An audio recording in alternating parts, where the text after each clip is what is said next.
Donc, vous nous avez dit que vous n'aviez pas d'idée précise sur la personne qui vous fait venir ce soir. Est-ce que ça pourrait être quelqu'un de votre passé une déclaration d'amour? Je ne pense pas à la déclaration d'amour. Non. Je pense plutôt à une personne que j'ai pu potentiellement aider dans son parcours de vie. Et qui viendrait vous remercier alors? Je pense plus à ça. D'accord. Et pourquoi pas une déclaration d'amour? Parce que je... Bonne question. Parce que je m'y attends pas. Vous avez quelqu'un dans votre vie en ce moment? J'ai quelqu'un. Bon, donc on ne souhaite pas que ce soit une déclaration d'amour. Ouais, on n'en a pas besoin. Hein. Exactement, on n'en a pas besoin. Ok. Est-ce que je vous propose un indice, Mamadou? Oui, je veux bien. Regardez cet écran, une personne va vous poser une question pour essayer de vous mettre sur la piste. Mamadou, lequel de tes 5 sens est le plus aiguisé? Waouh. L'écoute. Donc. Ah, pour un coach, c'est important. Exactement. Donc, ouais. Faut avoir au moins 2 sens qui marchent bien, c'est l'écoute et ensuite la parole. On est bien d'accord. Donc, ouais, c'est ce qui me vient d'emblée, en tout cas. D'accord. Vous êtes quelqu'un qui sait écouter, qui sait entendre.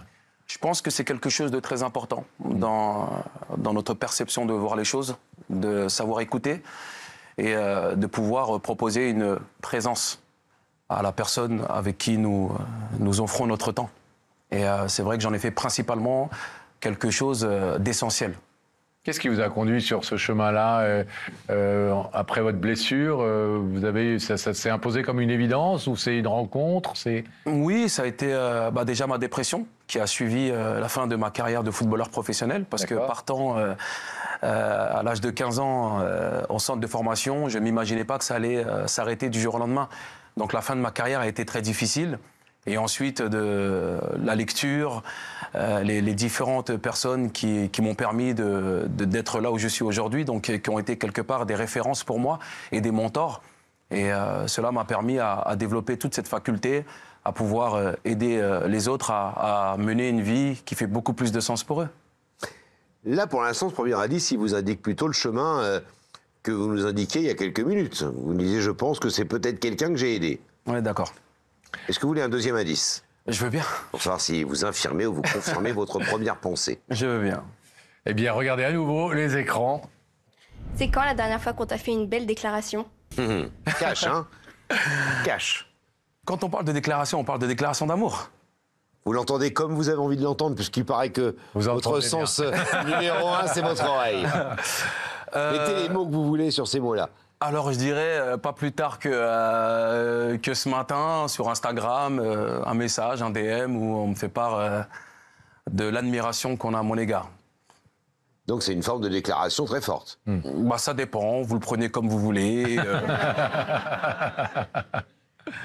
Donc ça vous arrive souvent que vous ayez des gens que vous rencontrez et qui vous disent le plaisir qu'ils ont à vous connaître? Ouais, surtout des personnes que j'ai pu accompagner, surtout ces personnes-là, pas dans la rue, on m'arrête pas pour me dire waouh, qu'est-ce que tu es beau.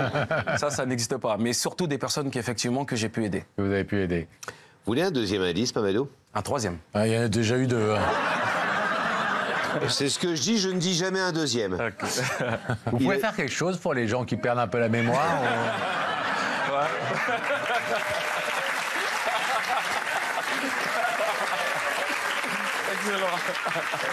Vous avez donc eu 2 indices. Est-ce que vous voulez savoir qui, Je veux bien.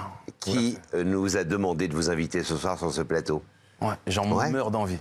Eh bien, si vous en mourrez d'envie, nous aussi, et je suppose que la personne qui est de l'autre côté du rideau a très envie aussi de vous parler, on va d'abord découvrir son visage dans ces écrans.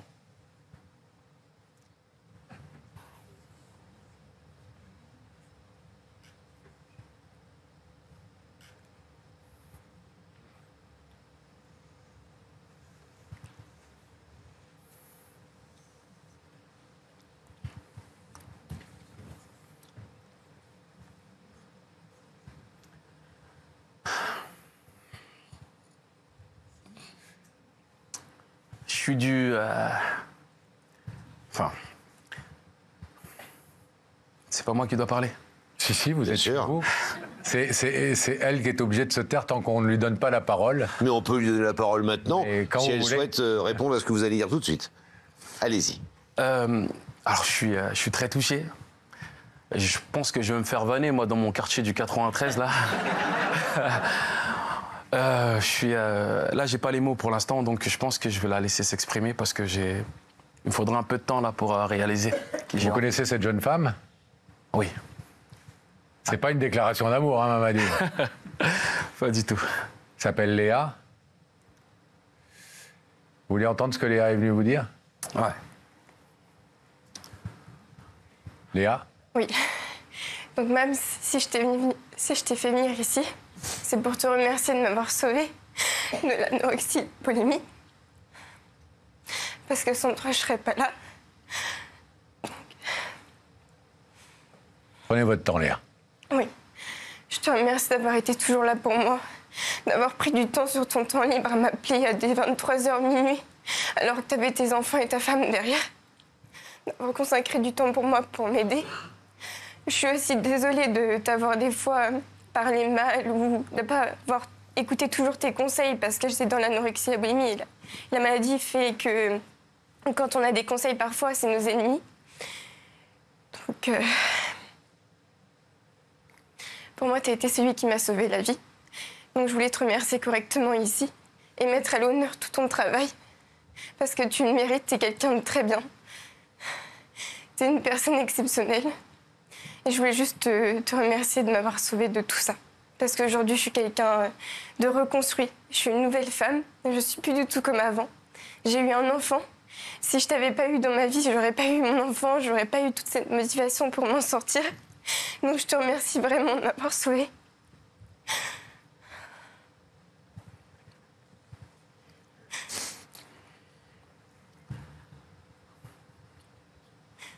C'est la maman de cette jeune femme, de Léa, qui vous a contacté au départ en vous disant ma fille traverse une période de sa vie extrêmement compliquée, mortifère.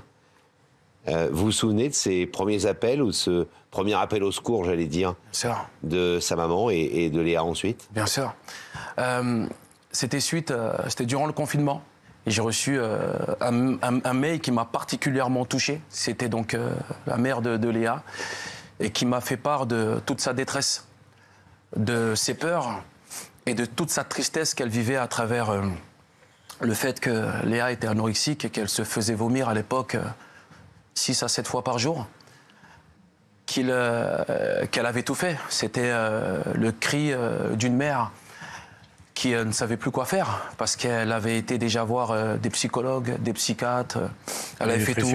Exactement, elle avait fait tout et c'était comme son dernier cri d'espoir. Et je crois que j'ai pris cet accompagnement comme une mission en fait. Je me sentais totalement capable, avec humilité, de lui apporter ce qu'il fallait. Et j'ai donc accepté et ça a été long. Parce que la Léa qu'on voit aujourd'hui, c'était pas la même quand je l'ai récupérée. Ça a été des appels impromptus. Parce qu'il faut savoir qu'habituellement, dans mes accompagnements, il est rare que je donne mon numéro personnel. Et j'étais tellement touché par cette histoire que je me suis dit qu'il fallait que je donne mon numéro personnel et que Léa puisse m'appeler à tout moment. Et je lui disais que avant de te faire vomir, appelle-moi. Et avant de se faire vomir, elle m'appelait et moi j'étais là, je m'éloignais parfois parce que c'était toujours dans des moments où parfois j'étais avec des amis et je m'éloignais et voilà, et je passais mon temps à lui rappeler toutes ces choses essentielles et je lui faisais comprendre combien c'était déjà une femme incroyable et le potentiel qu'elle avait en elle. Et voilà, j'ai toujours cru en elle. Donc, je ne l'ai jamais lâchée, même si parfois elle était grave relou, j'ai envie de dire. Tu me fais chier parce qu'elle repartait dans ses travers. Mais elle n'a rien lâché. Elle n'a rien lâché, ses parents n'ont rien lâché, son frère n'a rien lâché. Et aujourd'hui, je suis tellement fier et je suis tellement heureux parce qu'elle me remercie moi, mais c'est incroyable. C'est un travail incroyable qu'elle a pu faire, elle. L'essentiel pour moi, c'est de la voir heureuse et c'est de la voir mère. Et ça, c'est grâce à elle, avant toute chose. C'est aussi un message à passer à tous ces adolescents qui traversent cette période tellement difficile qu'est cette maladie de l'anorexie. Les parents n'ont, malgré tout leur amour, ils ont rarement la solution eux-mêmes. Et de voir qu'on peut s'en sortir super bien et qu'on peut devenir une femme accomplie, une maman. Si on peut vous prendre quelques secondes de votre temps et profiter de vos conseils, qu'est-ce que vous donneriez comme conseil à ces parents? La première chose, c'est de conserver le lien, de garder le lien. C'est-à-dire de pouvoir toujours proposer un espace d'écoute. Parce qu'à travers ce que j'ai mis en place avec Léa, elle se sentait aimée. Et il n'y a rien de mieux que de se sentir aimé. C'est quand on se sent aimé qu'on commence à prendre conscience de la valeur que nous avons. Qu'on est aimable. On est aimable, justement. Il faut savoir que l'anorexie, c'est un indicateur de mal-être. Il y a quelque chose au fond de nous qui est peut-être potentiellement, qui a été blessé ou qui est en conflit. Et ça, il faut l'entendre. Et ça demande de la patience, ça demande de l'écoute, ça demande également de la connaissance de soi. Et quand on arrive à pouvoir créer un socle avec toutes ces choses-là, petit à petit, avec du temps, avec de l'amour et avec de la bienveillance, on arrive à devenir une femme exceptionnelle comme Léa. Il y a des solutions. C'est le message qu'on retiendra aussi ce soir. On va vous demander de vous lever, Mamadou, comme le veut la tradition de l'émission, face à ce rideau. Il y a de l'autre côté Léa qui est venue vous remercier de l'avoir sauvée, d'avoir fait d'elle, de l'adolescente meurtrie, blessée, qu'elle était cette femme heureuse et épanouie. Je suppose que vous n'allez pas hésiter à ouvrir ce rideau. J'allais vous demander où est-ce que je prends la fuite, en fait. Il n'y a pas d'issue, non. Si vous voulez repartir, vous pouvez, bien entendu. Mais si vous voulez ouvrir ce rideau, il va s'ouvrir très vite pour vous. Bien évidemment, j'aimerais ouvrir ce rideau. Alors on l'ouvre.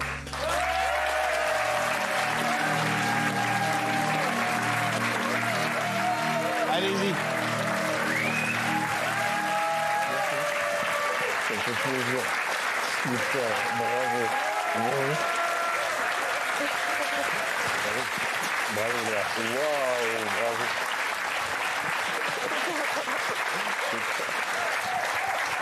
Super, t'as fait. Bravo. Voilà la femme qui t'est déguisée. Voilà la femme qui t'est déguisée. Ça me fait super plaisir. Voilà. Léa, vous avez réussi deux choses ce soir, trois même. La première, c'est d'émouvoir tout le monde ici, Laurent et moi, le public et tous nos téléspectateurs, ça bien évidemment, par cette belle histoire et cette belle démarche. La deuxième, c'est de mettre à l'honneur l'homme qui vous a sauvé. Et la troisième, c'est de faire en sorte qu'il se fasse charrier pendant des jours et des jours parce qu'il a versé sa petite larme. Merci pour ce beau moment. Mais les larmes sont rarement des faiblesses. Vous le savez. Léa. Merci. Merci à vous. Soyez heureuse aussi. Léa, vous êtes une très bonne personne.